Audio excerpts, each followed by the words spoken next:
driving these issues. Yeah. Well, I mean, if we look at what happened last week, the Federal Reserve, announced that they're going to extend, zero interest rate policy to 2014. They previously said that that would end this year.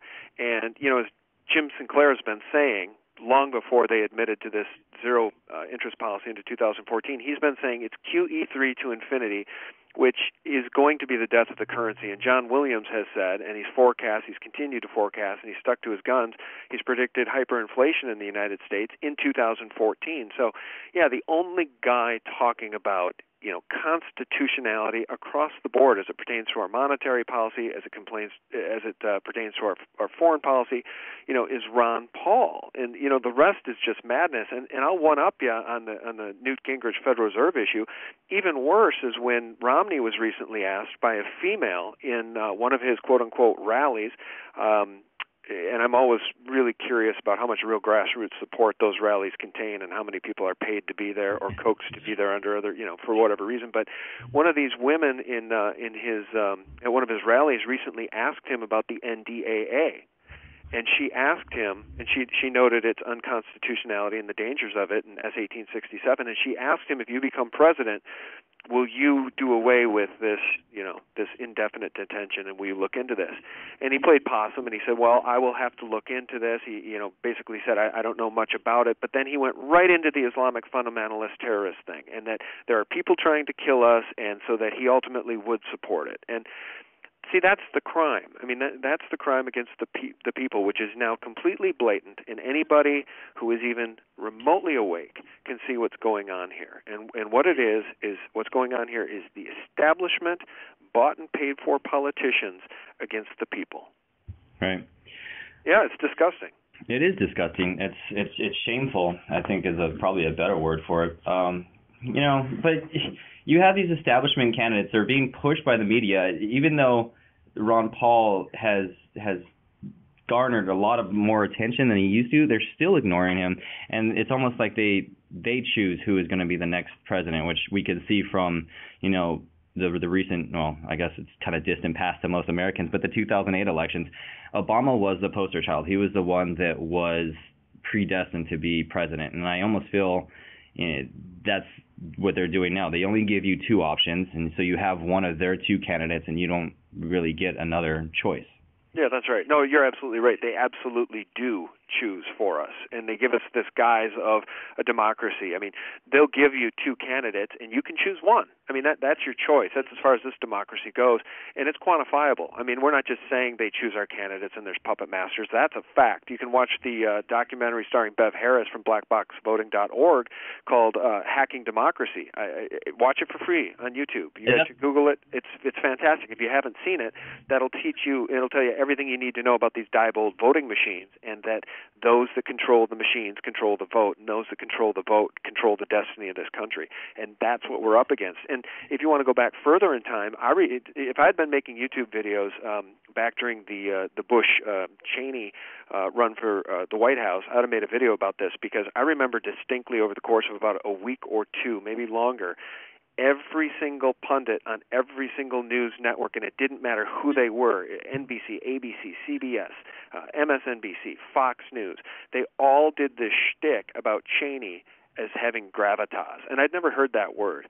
But for 2 or 3 weeks, all you ever heard was, it looks like Bush is going to pick Cheney. What I like about Cheney is he has gravitas. And it was talking points, because the word gravitas, how many people have that in their vocabulary?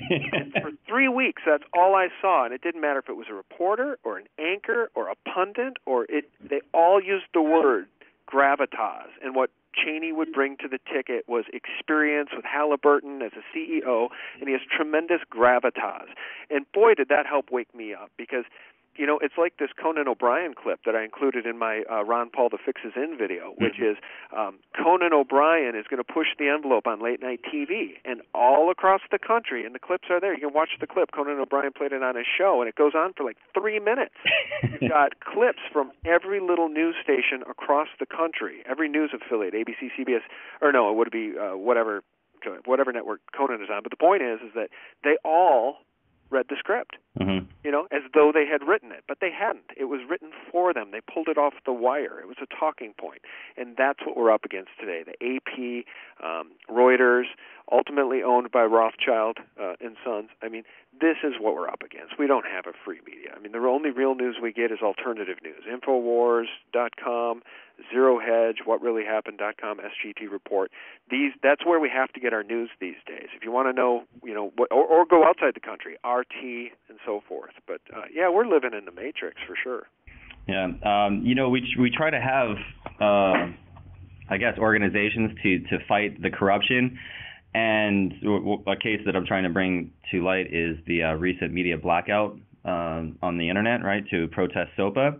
Sure, yeah. And the very next day, it was almost like it was rehearsed. The very next day, the Justice Department raided, Mega Upload, right, and arrested .com. I forget his first name. Yeah. Yeah, so it was almost as a show of force to say, like, well, you're protesting us, but you really have no say. You have a German citizen who was arrested in New Zealand and is currently in the process of getting extradited to the United States for trial. It's like, where's the law in this? Where's any kind of rational sense of legality associated with this? Well, that's what's really scary about it. And ultimately, even though Obama, during the signing statement of the NDAA, said, he was troubled by it and, he would never use it. He should. Obviously, the question is, then why'd you sign it? He shouldn't have signed it, but he did. But, that's what's scary about it, is because when these people start to put these onerous, ridiculous, anti-constitutional, tyrannical powers into writing, I mean, boy, Stalin didn't even do that. Hitler didn't even put the stuff into writing. He just did it. And so, I don't know. I mean, we're crossing the Rubicon here, and that's what's scary about it, because when they can get the New Zealand police to arrest this guy and and bring charges against him and extradite him to the United States, I mean, they'll stop at nothing. Right. I like how you use crossing the Rubicon. I think there's a lot of parallels between what's going on, where we're moving from a republic, a constitutional republic, into an empire, a global empire. And the same can be seen in the Roman Empire, in the Roman Republic, where at one point, they did have their laws, and then over time, people were able to usurp power. We, instead of focusing on the Senate and having the legislative branch make decisions, it increasingly became, for the security of the state, to have one person that was in charge of it. And that glorious person ended up being Caesar, and now that was the death of the Roman Republic, and we have an empire from there on out. And I think we can go back to the 2008 election, and even before that, but specifically with the 2008, there was people that were saying almost like Obama was a messiah, mm-hmm. And I feel like that's not going to change, even if Romney gets elected, or if Obama still is elected. It's almost like, instead of having our principles, we're supposed to have a leader, and that's what's scary. Yeah, you're right. And one of the points I tried to make in my sort of latest microdoc about Ron Paul is the fact that 9/11 is the excuse that gets used for all of this. Patriot Act, John Warner Defense Act, Military Commissions Act, the development of the TSA, Department of Homeland Security, the NDA, Indefinite Detention Act. This is all being sold to the American people on the backs of an attack that happened on September 11th. And the point I tried to make in that documentary, although briefly, is that on the 14th, September 14th, 2001, just several days after 9/11, Bush signed or implemented the COG plan, which is the Continuity of Government Plan, the details of which are classified. Congress has not even been able to read all the details. And every single year since 9/11, that thing has been re-upped, re-implemented, re-signed, most recently by Obama. So when we talk about the fall of the Republic, we can't talk about it in terms of things really got bad in 2008 or things really got bad in 2005 or things got really, really bad post 9/11 almost immediately, because nobody knows what the continuity of government plan is, or if it actually technically dismantled our republic just 3 days after 9/11, and that's what's really horrifying. Right. Yeah, I would never try to make that association that this all started with Obama. I mean, it started in 1913 when we gave up our sovereignty to the central banks. It happened again in 1971 when we came off the gold standards and they had free reign from there on out. It's happened basically with every president probably since 1913. So. Yeah, it's a great point. You're right. Well, Sean, I know you're an extremely busy man and you need to, we're on a time frame. So I just wanted to go ahead and thank you for giving us your time today and having these discussions. Maybe one of these days we'll focus on, what's good, what's happening in the movement that gives, light to people declaring themselves to be individuals again. So.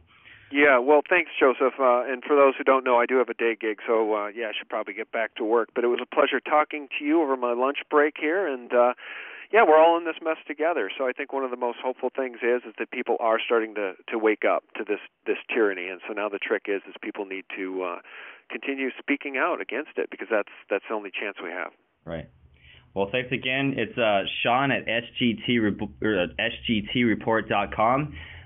We go there all the time to find out the latest in information and what's happening around the world as far as kind of the alternative media. So thank you again, Sean, and we'll talk to you soon.